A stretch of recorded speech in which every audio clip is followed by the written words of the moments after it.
कांग्रेस से पैसा वसूल करने के लिए। तीन कुरान, एक कुरान जिस पर पढ़ के बख्श दिया जाए तुम्हारा बाप जन्नत में चला जाए, तीन पढ़े जा रहे हैं, क्यों नहीं जाएगा? साहब वो काफिर है। काफिर कहां है? नहीं, वो कलमा नहीं पढ़ता। जो कलमा तुम पढ़ते हो वो भी तो वही कलमा पढ़ता है। तुम कहते हो ला इलाहा इल्लल्लाह मुहम्मदुर रसूलुल्लाह, उसके यहां पर भी तो यही कलमा लिखा हुआ है। अथर्ववेद के 20वें कांड में, और पंडित मरने से पहले अपने बेटे को वही अंक ही के जुमले सिखलाता है, ला इलाहा हरणे पापन इल्लल्लाह परम पिदम, तू जो चाहे न स्वर्ग तो जपे नाम मुहम्मदम। हाय मेरे बेटे, मरने से पहले ला इलाहा इल्लल्लाह पढ़ लेना, तेरे सारे पाप मिट जाएंगे। ला इलाहा हरणे पा इल्लल्लाह, ला इलाहा हरणे पापन इल्लल्लाह परम पिदम, ला इलाहा इल्लल्लाह पढ़ लेना, तेरे सारे पाप हरण हो जाएंगे, मिट जाएंगे। यही तो अल्लाह के नबी ने कहा था, इन्नल इस्लाम यहदिमु मा कान क़ब्ला, इस्लाम ले आओ। इस्लाम कब लाया जाता है? जब कलमा पढ़ा जाता है। मा कान क़ब्ला, जितने भी गुनाह तुमने किए हैं सारे के सारे गुनाह माफ हो जाएंगे। जो कलमा तुम पढ़ते हो वही तो वो भी पढ़ते हैं। फर्क इतना है। दलील क्या है? तुम खड़ी मूर्ति की पूजा कर रहे हो, वो पड़ी मूर्ति, एक पड़ी मूर्ति की, एक खड़ी मूर्ति की। ये शंकर भगवान की मूर्ति है, ये बड़े पीर साहब का या निजामुद्दीन औलिया का मजार है, यह अहमद रजा खां का मजार है। ये खड़ी मूर्ति है, ये पड़ी है।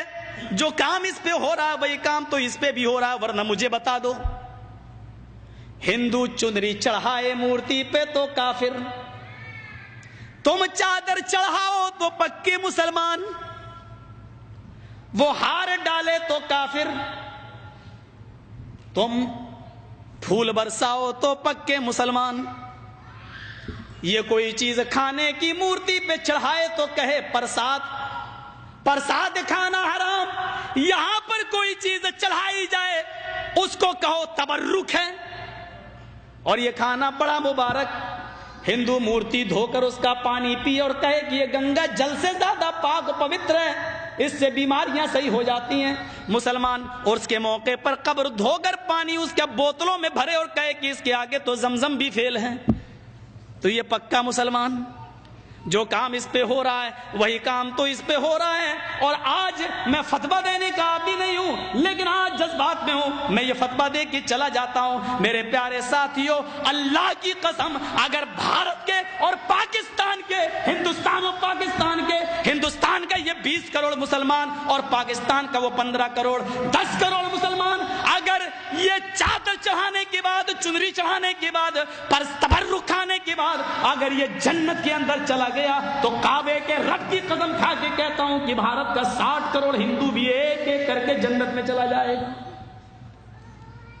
और अगर भारत का हिंदू जन्नती नहीं है तो इतना याद रखना कि फिर तुम अपने मुसलमान होने का सर्टिफिकेट पेश करो।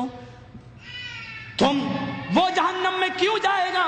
अगर वो इन कामों की वजह से जहन्नम में जा रहा है तो तुम ये काम क्यों कर रहे हो? तुम्हारे अंदर ये काम क्यों पाए जा रहे हैं? तुम भी तो वही काम कर रहे हो। अरे उसने तो फिर भी मूर्ति लगा रखी है, तुमने तो पता नहीं किसको गाड़ दिया और नाम ही उसके बदल दिए। अल्लाह जाने उसमें हकीकत में वो है भी या नहीं है। मस्जिद में हूं, अल्लाह के घर में, अल्लाह के घर से बड़ी कोई जगह नहीं होती है। मैंने बनारस में अपनी आंखों से देखा, अपनी आंखों से, नंगा बैठा रहता था। जेएनयू में जैसे नंगे बाबा होते हैं ना, इंडिया वालों को अच्छी तरह मालूम होगा, वो घूमते हैं आगे और पीछे पीछे औरतें चलती हैं, उनके दूध से नहलाया जाता है। जो गर्भवती औरतें होती हैं वो दूध जब बहते हुए उस बाबा की शर्मगाह के पास से आता है तो उसको भर लेती हैं, गर्भवती औरतों को पिलाया जाता है ताकि बच्चा नेक पैदा हो। मैंने नवाए इस्लाम में एक मौजू लिखा था कि इससे बच्चा नेक पैदा होगा या बेशरम, ये तो खुद ही पता चलेगा। केस चल गया था मेरे ऊपर। गौर करें आप, नंगा बैठा रहता था, एक टाइम की नमाज नहीं पढ़ता था, उसको वुजू बनाना नहीं आता था।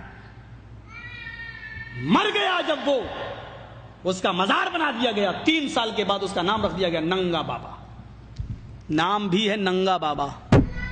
इनको नाम भी ऐसे ही मिलेंगे, अल्लाह की कसम इनको सही नाम भी नहीं मिल सकते। नंगा बाबा, जरा बताओ कि नंगा रहना कौन सी शरीयत में है? कौन सा मजहब नंगा रहने की तालीम देता है? कौन सी तहजीब है नंगा रहने की? और ये नाम तक रखा गया नंगा बाबा। बाबा पर रखा हुआ नंगा बाबा बाकायदा। जैसे बरेली के अंदर था कुत्ता बाबा, अब तो बदल दिया लोगों ने, कर दिया कुतुब बाबा। کتب کر دیا. لیکن رکشے والے سے کہو کتب شاہ کے مزار پہ جانا تو جانتا ہی نہیں جب تک یہ نہ کہو کتا بابا. ایک کا نام ہے پتنگ بابا. کسی شریف انسان کا کام ہے پتنگ اڑانے کا؟ نام رکھا گیا پتنگ بابا. بنگلور سائڈ میں چلے جاؤ, مجھے میرے دوستوں نے دکھلایا جنگلی بابا. کون نام ہے؟ نام تو پہلے اچھے رکھ لو یار, نام تو کم سے کم صحیح رکھو. یہ تو جو یہاں ہو رہا ہے وہ کام یہاں ہو رہا ہے. یہ میں نے ہندو دھرم سے ایک توحید بتائی. رام چندر جی نے کہا کہ اس کے سامنے جھکو جو تمہارے رام کا بھی رام ہے. ذرا اولڈ ٹیسٹامنٹ سے ایک توحید سنیے, اولڈ تورات سے, اولڈ ٹیسٹامنٹ. موسیٰ علیہ السلام نے کہا اللہ کیا مجھ سے بھی زیادہ کوئی تیری عبادت کرتا ہے؟ اوپر سے آواز آئی فلاں جنگل میں کہ میرا بندہ ہے وہ تجھ سے بھی زیادہ میری عبادت کرتا ہے.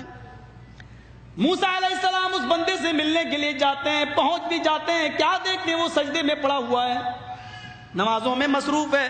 موسیٰ علیہ السلام نے اس سے کہا کیا بات ہے؟ ٹھیک.